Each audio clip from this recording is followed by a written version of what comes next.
Yeah, next week. Yeah. Okay. Or I don't know, whenever we're doing this. It's been happening. How are you?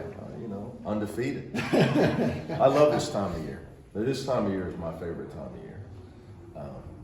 You know, I get to stop fundraising, recruiting, everything else that goes on with the job and coach. And you know, I love practice and player development way more than games. Speaking of coaching, you've got 8 freshmen, but It's crazy, right? yeah. So Eligibility standpoints, yeah, I mean, you know, Mac and Will, Yeah. plus the 2 non-scholars. yeah. So It's a lot of teaching. yeah, I was gonna say. So is it Yeah. more like early stage teaching than maybe you've done since you first got here? I'm hoping that helps us too. You know, we talked about it as a staff, and I've just told myself, look, you don't have a, you know, returning Final Four team. Like these guys don't know, and you know, as a head coach, you got to remind yourself, because this is my 20th year, and I take myself back to it. Not that they listened, but I worked for 2 Hall of Fame coaches, and I was very young, but I would say, you know, I'd fight them all sometimes. So we're moving too fast. We're reviewing. We have things we haven't taught. So we've really started basically, because defensive principles are things, you know. Amari Bailey don't need a lot of help on offense, guys. You know, to be honest with you. I mean, you know, but defense, a different world. And you talked about pressing more potentially this season. Yeah, we're not there. We did. I don't know what day it is. Thursday. We did our last practice. Tuesday. So we did we did that. We do a thing like every 5th day. I force myself to do zone offense, zone defense, press. You know, because we've been extremely in major teaching mode. To answer your question, you know, like ball, see man. You know, every A to Z. Because like you said, 8 guys that just don't, you know, they haven't been trained. So I always say that trained or untrained. If they're untrained, it's our job to train them. And Rod said the other day that, you know, you've been stopping practice, teaching, scolding, restarting, all that kind of stuff. Well, the interesting thing too with freshmen is, you know, they've never practiced this hard and been taught this much. So their brain, you know, you look at a guy and you can just see that his brain is just completely fried. Like, you know, you're like, and it's hard for them to stay focused and keep listening. I mean, you know, how to practice, how to pay attention is a major league skill. And that's where, you know, there's so few guys that can come in their first year in any sport, at any level, at this level, at the pro level, and impact winning in their first year. It's so hard. Can you physically compete? Can you mentally compete at a whole nother level? You know, getting some points, it doesn't mean you're impacting winning. So, and that's what we're trying to teach these guys how to do every day. So, you know, I put it on us. It's our job to get them there. It's their job that they have to be receptive, because your rate of progress depends on your focus level. And your, you know, if you're not a sponge, it's hard. It's just, you know, a lot of college players, man, you guys write articles. I don't think about all the guys you've interviewed in time over years. I'm talking about their junior, senior year, and they've said, man, I wish I knew now what I knew I wish I knew as a freshman what I know now. You know, I'd have paid attention more. I'd have rested more. You know, like, so they need to do that now, because we have some guys that aren't going to be here their junior year. So they need to impact winning while they're here. And the only way they're going to do that is to be able to compete like a veteran player. So that's what we're practicing. It's a lot of teaching. Here we teach how to, you know, you teach how we do things, but also I'm very big on teaching how to compete physically. You know, how to, you got to give everything you have. You know, I want to ask impressions of each guy. Yeah. But we could be here for a long time. But yeah. How about just the new guys, your first eyes on them? Well, I'll give you, Will and Mac are not in full speed yet. Okay. Mac's ahead of Will. Obviously hoping to have both of them, you know, every day. Tyler gives me updates, our trainer. And then, you know, the scholarship guys, you know, that Abramo obviously got here later, so he's got more to learn. Then Dylan and Amari and Aday have all been awesome. Like they're really good players. It's just, so my focus is, I would say we have much more playmaking on this team because of Dylan and Amari. Throw in Jalen Clark, who looks to pass the ball. And it's just a DNA. It's not a knock on anybody. I mean, Jules and Johnny, without their scoring, we weren't going to be who we were. But Dylan, Amari, Dave has always been a willing passer. Like we have, I don't have to force ball movement as much on this team. We got guys who can create shots. Dylan's the fastest guy I've coached with the ball in my time. Your entire time, fastest guy with the ball. 27 years in college. Wow. You were expecting? I've been good. What's that? Were you expecting? Yeah. He's really, really fast with the ball. And he's such a good kid. He's an unbelievable kid. I've asked the guys that have been around here. So when you see us, I've had like Chris Carlson's been around, too many different positions at UCLA, like to compare him. Because I knew Darren Collison from afar was fast with the ball here. Tyus, maybe? Tyus. But I didn't want to go that far back. I know Tyus. I'm old. Yeah, I know. Like Tyus now, a guy like me, we need to play golf. So anyway, Dylan's. I think what I would say, recruiting rankings are for you guys. I don't know where Dylan was rated, and I know fans get caught up in that stuff. But he's a loss, probably because of Dem and Amari are rated so high. And they should be. They got tremendous talent, but Dylan's probably the guy that's really gotten lost in the shuffle with the hype or whatever. Nobody ever asked me about him. That's why I brought him up first. Everybody goes right to Dem and Amari. Okay, let's go there. Yeah. Amari is a tremendous passer. He's really hard to keep out of the lane. He's got great size. I don't want to compare him to Lonzo. That's not fair. But I haven't had a guy that he can make passes. I've had taller guys that can pass, but they're not elite athletes that you can't stand in front of. So he can make passes Tiger can't make because he can see it, because of the size. He can get in the lane and find shooters in the opposite corner over the top of people that Tiger couldn't even see him. He might see him, but he can't get him the ball. So he can really break the defense down. And he's got a super competitive streak. The thing, like the elite guys that hopefully can impact winning as freshmen, they can physically compete and their talent can supersede their inexperience. So, and he is such a physical specimen. And Amari's he's an anomaly for this day and age. He's 18, doesn't turn 19 till February. He's younger than guys we're recruiting. So to be the physical specimen he is at a young age, that's what has him impressed me the most. That he can physically compete and he doesn't get tired.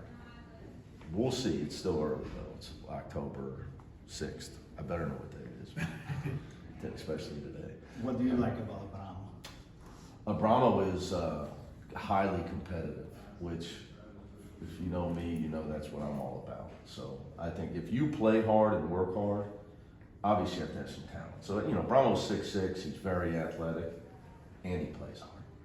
When you play hard and you'll compete physically and you have a good attitude, you're going to be a good player. Yeah. The fact that you play already 4 years at professional level, Yeah. you say, because Yeah, it's different compared to the kids that play high school, or you want to adapt them to this style of play? I think it's interesting. I was wondering how that effect what effect, if any, that would have. He's definitely. You can tell he's played against older guys because the physical, even though he's not a stout built guy, he's put on 15 pounds since he's got here. But he got sick at the World Championships at 20 and under, lost a bunch of weight. But he is he's competitive. I have a belief and I was right on Jules when people were all over Jules early in his career. Guards that'll go rebound always turn out to be good players. Abramo goes, he goes after every ball. If you don't box him out, he's a great offensive rebounder, which tells you athleticism is irrelevant if you don't use it. He uses his athleticism. I think, as the more he gets adjusted, he's going to have a great career here. He's going to have a great career. He's not a one and done guy by any stretch, but we don't need that. That's not those that follow us aren't paid to follow us in recruiting. No, I believe you got to have some guys who are going to be in your program. So he's got a bright future here. What there is behind this international recruiting? Obviously, with Evo in, I think, implementing. Oh, there's definitely. The things that you like is the thing that you were pushing in the. I've wanted to do it a long time, okay. and never could get anything done because I realized, in international recruiting, you have to have takes a lot of time and commitment, but you got to have connections. Yeah. You can walk in and I can walk in and people are nice to me. The problem is they know the other guy 20 years. It's a little, it's no different. It's no different than anything else in our walk of life. So, but I do think the game has become international.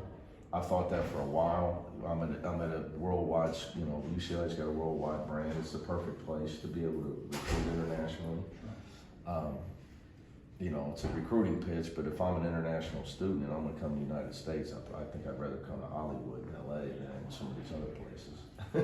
So, we have built-in advantages. We have an international student body here. But the advantages of maybe why international kids, I think they've faced reality because they don't play scholastically. They play against the pros. So they know. Abramo was playing second division in Italy, 16, 15. They know that, but that tells them the truth. Yeah. Like they know they have to get better. Sometimes the American kids, our system is so messed up. They don't have any sense of reality. And until you can play every day against pros, you don't realize that you're not a pro. Like the international, they know you're 17, and all you have to do is go back and look at Brandon Jennings when he went Italy. to Italy. Yeah, I remember. He averaged 4 points a game. Yeah, he was playing with friend of mine. So Right. So it's hard. So those kids have had a dose of reality. They've had great coaching because they don't have the scholastic restrictions of that our high school coaches have massive restrictions. So there's just a lot of pluses to it. All you gotta do is watch the Olympics, the last 4 Olympics where we're life and death to win is the United States. Tells you how international the game has become. So hopefully we're just getting started. So you expect more? I hope so. Okay. Yeah. You knew what you were getting with the Den to a degree, but now that you've seen him all summer, has there been an element of surprise in certain elements of his game and what he brings to the court? Look at Dems, I would say on the AAU circuit had the folklore of this guy again. He had played against professionals. His competitive spirit second to none, and that whether it's his energy, smiles, dunks, block shots, similar to a Kevin Garnett personality-wise. He's not near as tall, but it's just infectious for your team. Aside from having a guy that good around on your team, having a guy that every day is in a great smile, great attitude, always has energy, can't wait to listen, can't wait to be taught. Which is why I think he's come a long way this summer in a hurry with Coach Savino. Is such an elite teacher with big guys. Darren, in my opinion, he's become as good as there is.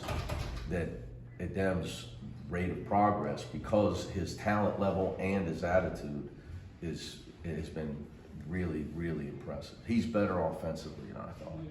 And you have, you talk about all these freshmen and all these guys who are coming in. You got veterans on this squad, and 5 guys have been to the Final Four. Yeah, exactly. And speaking to Tiger and Jaime, they talked about they feel like they need to be the leaders. They need to teach these guys. this is how we do things. Have you seen that out of them? Has it been like an unspoken thing where you're just seeing those leadership qualities come out of Tiger and Jaime? Well, I've been more vocal about that because I haven't had a team like this with such a gap. That they like, for us to be great, they have to be like me. They have to help these guys. I can help them during the dead ball coaching them, but during live play they have to help them. You're in a defensive screening situation, and it's Tiger and Amari. Tiger's just got to tell him what to do. And it's going to have to go that way all year. Same with Dave. And I've been real clear to the freshmen, it's their job to just listen. But these guys, we had such a veteran team that I hadn't had to harp on that as much as I've told Tiger, Dave, Jalen Clark, Jaime, Kenny, like they have to help these guys. Like you can't, you're not playing with jewels. This guy is untrained. He is in his second week of practice. He does not know what he's doing. And he's tired. He's never practiced this hard. He's never had coaches so demanding. He needs your help. So for them, like they haven't been in this position. So they're adjusting to that too, to be more vocal, to have to, help those guys. And all the talk, on the offseason, these guys coming back, it was all about, we're chasing banner number 12. And I know. But that's every year. And obviously, it's the end goal. And it kind of feels like, this feels like, this is the year to do it. I'm glad you feel that. Are you kind of, trying to stray away from like, let's think short-term goals first and kind of work our way to there? Or we don't talk about that stuff. Look, here, you don't come to school here. This isn't for everybody. Some guys want to shoot every ball and put their name in the draft. They're not coming here. I think I made it clear, I tried to at least when I got the job, that you come here, the responsibility is to play to win and uphold the tradition. You get to go to school here, which is by far the best place. Not that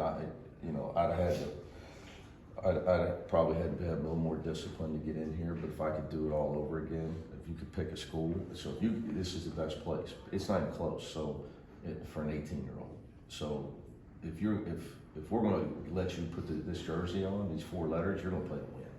So that's every year. I would say to you, what reality about how many times are you going to have 2 seniors that are potential All-Americans? I think Jaime, somebody told me, is on. I'm sure he will. Yeah, I think Tiger. A lot of preseason polls, But yeah, preseasons, for people, it's kind of like, winners go out to eat, losers talk about the officials. Winners are worried about what they did, they're still playing, and everybody, the losers are talking about where they were ranked in the preseason. So, but I think Jaime and Tiger can both end up All-Americans. It's rare you have 2 seniors that good, very, very, very rare. And then Dave's back, he's the ultimate team guy, elite shooter. Jalen Clark, Kenny, so 5 Final Four guys played the Final Four. You don't have that every day. I know, I'm well aware of that. So, but yeah, you just got to take it. You just got to try to have one good day at a time, one good practice at a time. Yeah, let's bring Jaime in here. All right, guys. Thank you. Thank you.